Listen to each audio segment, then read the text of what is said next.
So we've all been there. We go on a trip and we need to look on point, and then you realize you forgot your makeup brushes. Oh my gosh. Or you're just someone who's starting off with makeup and you simply can't afford makeup brushes at the moment. Let me show you this look that I achieved mostly using my 10 fingers. Now before we start, always keep your hands clean. Either use a wipe or wash your hands in between. Don't blame me if y'all break out from this because I warned you, okay? Let's get started. So we're going to start this video off with one of my favorite BB creams ever. It's going to be a liquid to a powder finish, and get this, it's also fuller coverage. Oh my lanta. You never see that in a BB cream, so it's just super rad to me. I'm going to be using my fingers as well to spread this in place, and man, I felt like I was in high school all over again, y'all. And I'm so sorry guys, after I shot that first shot, I realized I didn't have my contacts in, so I probably freaked y'all out and you guys think I'm an alien. I promise you I'm not, or am I? I'm going to take this sponge from my powder and apply that right over my BB cream to give me a little bit more coverage and set the BB cream in place. Moving on, we're going to be taking my Garnier BB Eye Roller. I'm going to apply that right underneath my eyes to highlight and brighten it. This also hydrates too, which is really cool. I'm going to take my ring finger and pat that color in place and also spread that above my eyes. Now it's recommended you definitely need to use your ring finger because it's the most gentle finger. It won't tug your eyes and it applies a nice seamless application. And so now I'm going to go in with a translucent powder and use the same sponge from my powder foundation. And I'm going to apply the translucent powder over my concealer. And I'm actually also going to go back and apply that all over the face because why not?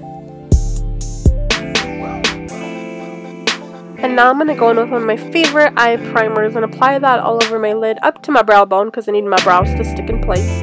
And then I'm actually going to take a brown liner and use that to apply onto my brows. Now I know a lot of people's essential liner will probably be a black liner, so I do recommend going to the store and grabbing a brown liner if you can, but at the same time you can probably grab yourself a brow pencil or even some brushes, so that pretty much counteracts this. So I'm just trying to be creative, okay? I don't even know what I'm talking about anymore. Anyways, moving on. So I am going to go in with a highlighting pencil and apply that onto the bottom and the top of my brows just to shape it a little better, add a little bit of a highlight there, and it's going to blend the color and make the edges look a lot less harsh.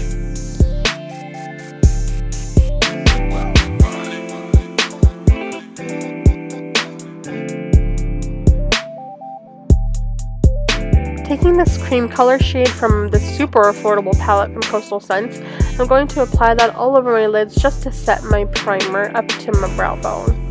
Then taking this next shade and applying that right onto the center of my lid just to add a little bit more focus in that area. Now the intimidating part. We're going to go in with this taupey brown shade. I'm going to take my chubby pinky finger and I'm going to apply that onto my crease starting from the outer corner. Now I do recommend applying shadow with your pinky because it's a lot more precise. It's really small, and I'm going to go in with my ring finger just to make sure it's blended upward. Make sure that your ring finger especially is clean because you don't want to transfer any more color. Our pinky is going to work actually like a shadow brush, just like when I'm applying this purple shade. I'm going to do the same technique again. Our pinky is actually going to work like an eyeshadow brush, as the ring finger is going to work like a blending brush. So the pinky applies and then the ring finger blends the color out.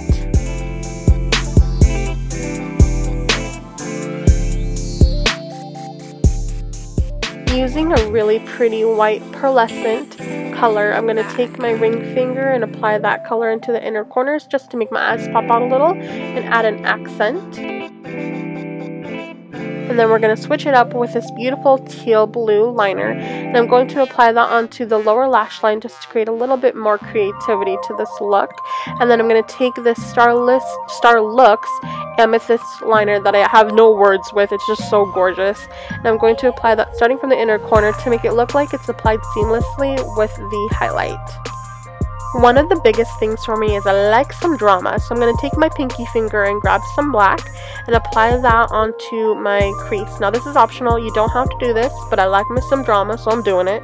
I'm going to take my ring finger and make sure that the black is blended out. Now don't be intimidated by this. I know it's really easy to get black messed up, especially without brushes, so if you go too far, don't be afraid to use some concealer.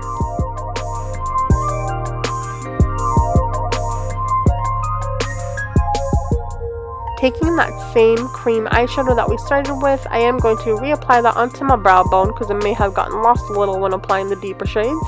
And then I'm going to take my Sephora black liner and line my upper lash line to help the wing look a lot more seamless and fully black. And then I'm going to take my Kat Von D liquid liner and apply my wing. Now remember, in order to keep a nice flared out wing, follow your lower lash line. If you don't remember how to do this, feel free to look back on my previous videos.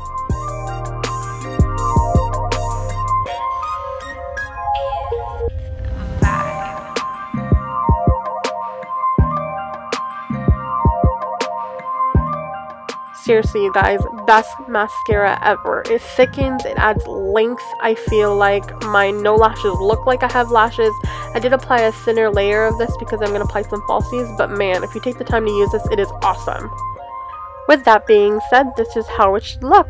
Now I'm going to take a Milani Baked Blush color in Luminoso, and I'm actually going to use the brush that's inside of the case because let's be real here, if you're limited on brushes, you're not going to throw those away. Now I am applying my blush first because I'm going to be using that same brush to apply my contour, and if I were to apply the blush after the contour, it's actually going to make the blush not true to color. It's a lot easier to apply a light to a dark as opposed to a dark to a light. I'm going to be taking my Bahama Mama Contour Color Bronzer and using that brush in a quite precise motion to blend out the color. This was a little rough to work with, but as long as you commit yourself to blending, it should do the job quite well.